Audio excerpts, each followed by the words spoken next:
Nilitaka tu kukuambia ile talaka yangu iko njiani inaendelea. Ingawa itachukua muda, lakini soon itakamilika. Na mimi huyo mwanamke simpendi kabisa. Ni wewe napenda. Niko na huyo mwanamke kwa sababu tu ya ndoa. Kama sio watoto, by now ningekuwa nimemwacha. Na mimi nakupenda. Sio huyo mwanamke nampenda, ni wewe napenda. Na ni kutoka roho yangu. Na imaanisha, I mean it.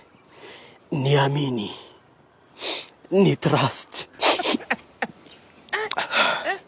My lord. Na hii Valentine, ulikuwa unataka nikufanyie nini? Nilikuwa nataka nibaye BMW na unipeleke Maldives. Okay, sawa. Na hata maua yako imetoka Meru, iko njiani nafika, inatoka na gari ya Miraa. Sawa. Asante sana baby. Yeah.